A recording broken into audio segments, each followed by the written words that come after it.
Hello guys, I am Mahid and then দেখেন আমি কী করতেছি। আমি ফার্স্ট পিস ব্রেড নিছি আর ব্রেডের সাইডও কোনা যে লাল অংশ আমি কেটে দিয়ে রোল করতেছি। আমি বলবো স্টেপ বাই স্টেপ কী করবেন। আমি একটা কড়াইয়ের মাঝে যেমন দুধ, লং, এলাচি, দারচিনি দিয়ে আর সুগারটা দেবেন আপনার পরিমাণ মতো। অবশ্যই সুগারটা দিলেই ভালো হয়, কারণ মিষ্টি জাতীয় জিনিস মিষ্টি হবে। তারপর আপনার নাড়াচাড়া করবেন, করার পরে আপনি জল দেবেন, মানে জল দিলে ভালো হয়। একটু পরিমাণ মতো জল দিবেন, বেশিও না এবং কমও না হয়।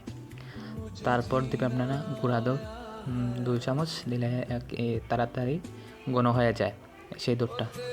লং, দারচিনি আর তেজপাতা অবশ্যই আপনারা তাড়াতাড়ি ফেলে দিবেন। এটা মানে গ্রানের জন্য দেওয়া হয়, এটা অনেকই উপকারী। আর সুগারটা দেবেন আপনার পরিমাণ মতো। অবশ্যই মিষ্টি জাতীয় জিনিস অবশ্যই মানে মিঠে হলে ভালো হয়। দেখতে পাচ্ছেন, অবশ্যই লাড়াচাড়া করবেন কারণ মুড়ি যাতে না ধরে। আর অবশ্যই সুন্দরভাবে আপনারা করার চেষ্টা করবেন। আমি ফার্স্ট টাইম করেছি, ইনশাল্লাহ আমারও খুবই সুন্দর হয়েছে। দেখতে পাচ্ছেন আমিও এগুলা তেজপাতা, লং, এলাচি আমি তুলে নিচ্ছি, কারণ এগুলো রাখা যাবে না।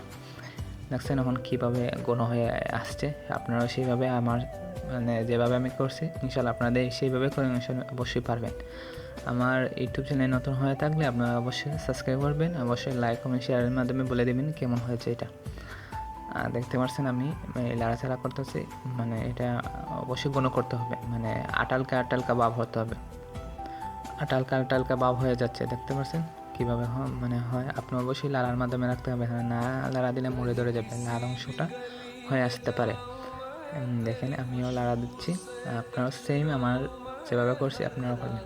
দেখো আমারটা দেন হয়ে গেছে। এখন আমি যে রুটিটা ব্লেন্ড করেছি, রোল করেছি, আপনি অবশ্যই এভাবে আমি যেভাবে করবো আপনি সেভাবে করবেন।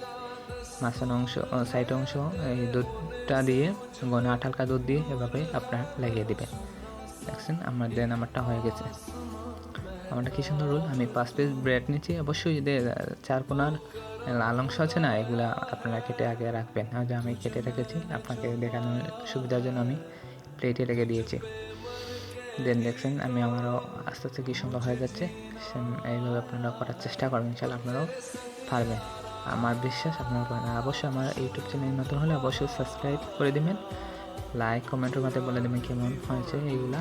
আর অবশ্যই ইনশাল্লাহ নতুন ভিডিও পেতে হলে আপনারা সাবস্ক্রাইব করবেন, ভুলে যাবেন না সাবস্ক্রাইব করার। ইনশাল্লাহ আমিও আপনাদেরকে পাশে থাকার চেষ্টা করবো। দেখতে পাচ্ছেন আমি আস্তে আস্তে করতেছি, দ্রুত হয়ে যায়। আর ভিডিওটা লং হওয়ার জন্য আমি একটু স্কিপ করে দিলাম, একটু ফাস্ট হয়ে যাবে। ইনশাল্লাহ আপনারা আস্তে আস্তে দেখে দেখে করে দেবেন। তারপর আবার কি করবেন, গরম দুধ একটি কড়াই মাধ্যমে লাড়া দেবেন। এটা আগের মতো কোনো মানে দরকার নেই, একটু হালকা গরম হলে হবে, ঘন হতে হবে। আর আপনি সুগার নেবেন, সুগার নিয়ে এটাকে বানাইবেন ক্যারামেল। কেন আমি দেখিয়ে দিব ক্যারামেল করলে কী হয়। আপনার ক্যারামেল, আমার ভুল হয়েছে কারণ ক্যারামেলটা একটু বড় কড়াইয়ের মাঝে লাগতাম, মানে লাগা ছিল। ছোটো করার জন্য মানে দ্রুত মনে হয়েছে। দেখছেন ক্যারামেল কি লাল বা হয়েছে। অবশ্যই তোরা দুধ নিয়ে আপনারা নাড়াচাড়া করেন, দেখবেন চা ভাব হয়েছে, কিন্তু এটা চা না, এটা হলো ক্যারামেলের কারসাথে। দেখছেন মানে ক্যারামেলটা দিয়ে দুধের মাঝে নাড়াচাড়া করলাম, কী হয়েছে বাদামি কালার চলে এসছে। দেখতেও সুন্দর লাগে, খেতেও ভালো লাগবে, বুঝছেন। আর ইনশাল্লাহ আমার নেক্সট ভিডিও আপনারা আরও আপডেট কিছু পাবেন আমি দেওয়ার জন্য, দর্শকদের দেওয়ার জন্য আমি ইনশাল্লাহ নতুন কিছু করবো। দেখছেন এই ক্যারামেল একটা বক্সের মাধ্যমে, 4 কোণা বক্সের মাধ্যমে রোলগুন্ডা বসিয়ে ক্যারামেল মধ্যে দিলে, তারপর আমরা চাইলে কিশমিশ, বাদাম, আমি কিশমিশ খাই না, তাহলে আমি বাদাম ছেড়ে দিলাম কেটে সুন্দর। কি সুন্দর একটা শেপে এসে গেছে।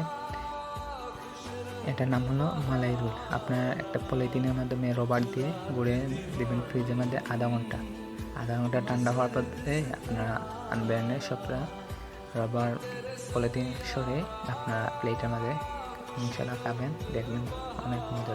আমি অনেক ভালো লাগছে, আমার ঘরের মধ্যে সাথে খেয়েছে, ইনশাল্লাহ তারাও অনেক তৃপ্তি পেয়েছে। কত সুন্দর রোলটা হয়ে গেছে দেখতে পাচ্ছেন। সবাই ভালো থাকবেন।